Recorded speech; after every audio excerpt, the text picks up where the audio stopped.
a demonstration school in Muhanga, Rwanda.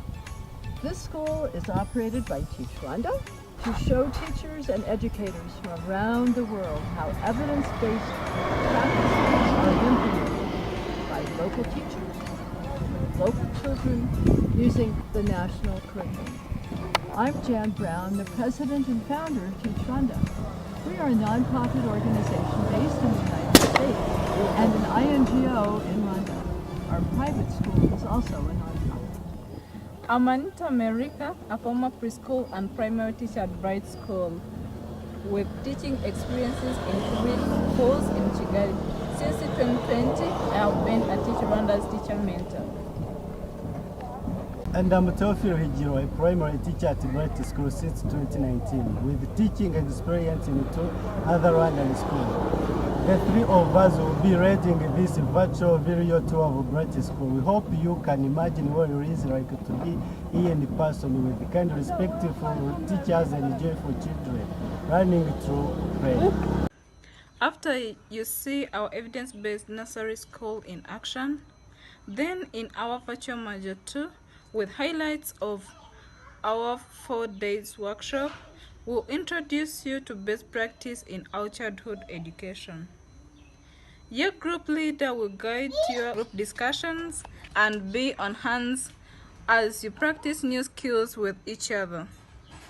Let's get started at the Bright School campus, a model school for all of East African and beyond. Bright School began with just 1 pre-primary classroom and only 20 children. Now we enroll children from age 3 in nursery through P6, about 270 this year. Together we are focusing just on our preschool, where children learn through free play.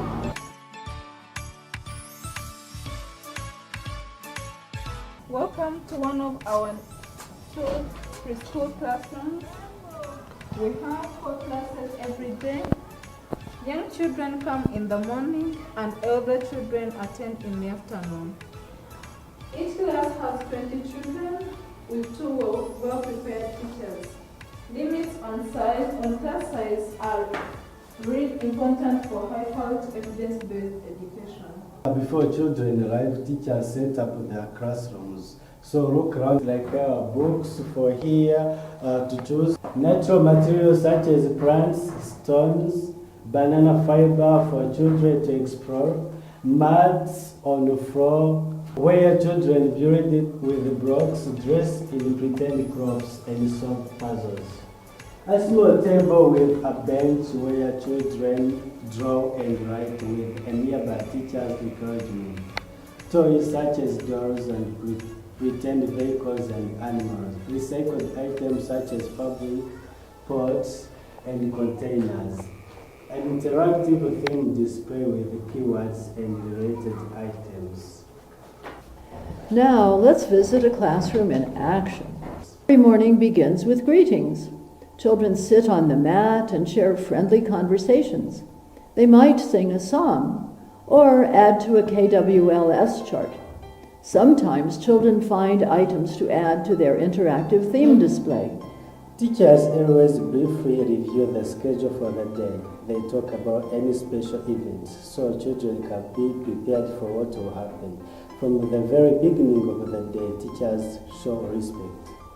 The first transition of the day is to pre-play. Transitions are when children move from one activity to another. Our goal is for children to move from one thing to another as smoothly as possible. Small groups of children may be dismissed from the cycle to go to their choice of learning experience. Children who want to play with dolls might go first, for example, and then children who are ready to write. There are many ways to handle routines respectively. These preschool children are now fully engaged in their free play, which usually lasts about 45 minutes, an hour. Let's see what's happening. Curriculum is what happens.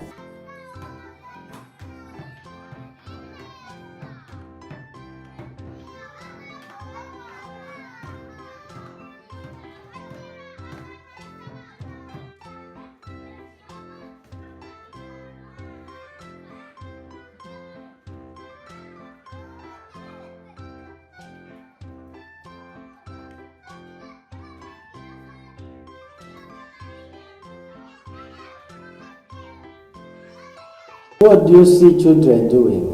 They are playing. They choose what to play with and which friends to play with. Some choose to read books or to write on their own stories. Others are building with blocks. Some are pretending to be a family, usually with dolls, dress-up clothes, and recycled pots for cooking. Everyone is busy. Free play is a big part of running every day. Now let's shift your focus to the adults in the room. What do you see our teachers doing?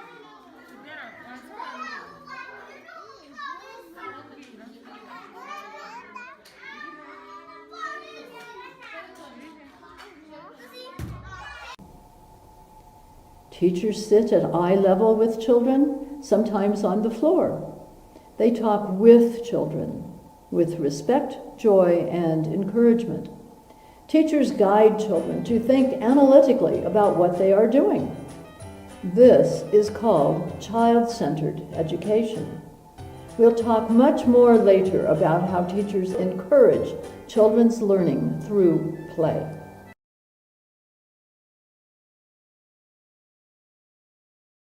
Children are expected to put their materials away when they are finished. 10 minutes before the end of free play time, a teacher or child tells the class how much time is left. This gives children time to decide how to complete their learning experiences. Then, when 5 minutes are left to play, children are given an announcement.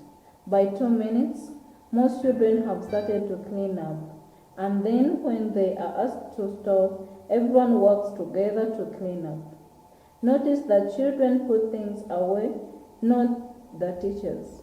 Many of our children at Bright are vulnerable, so they attend on scholarships. Their family incomes are low, so they often are hungry. We serve fortified porridge every day to every child to help avoid stunting. Porridge is usually served after free play. Watch what happens during porridge. Children choose where to sit on the mat. The porridge is placed in small jugs on a row bench. Children choose the color of the cup they want. Children pour their own porridge as much as they want. Seconds are available too. Children often tell riddles or stories, and teachers may take attendance during snack time. Children have been sitting for a few minutes at snack. Our schedule alternates between active and quieter times. Now, children usually go outdoors for fresh air, sunshine, and vigorous, challenging play. Welcome to our Bright School outdoor learning area. It is built with local materials. Look for recycled tires, wood, stones, banana fibers, sand, and trees. Every day, children in all of 4 classes, even P6, spend 30 to 45 minutes playing here. When children play with sand, water, bricks, timbers, and other loose parts, they are learning physics, chemistry, teamwork, maths, self-control, communication, planning, curriculum content, and skills, all when they play outdoors.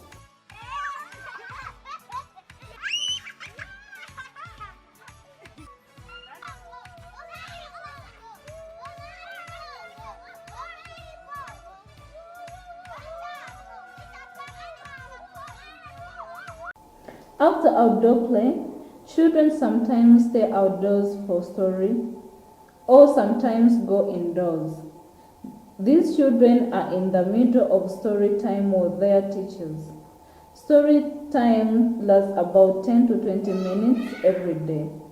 Notice that the children sit comfortably on the mat where they can see the book or the storyteller. The teacher uses props such as fabric, dolls, hearts, sticks, or pots to make the story seem real. Enjoying books and stories together is essential for children to develop early literacy skills and a love of reading. Let's listen to a bit for the story.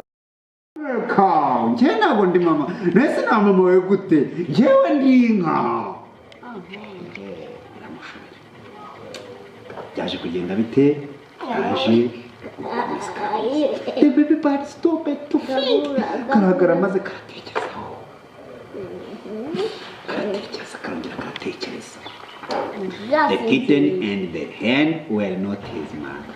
Ese ari injangwe ari inkoko nabyo ntabwo ari mama wanjye.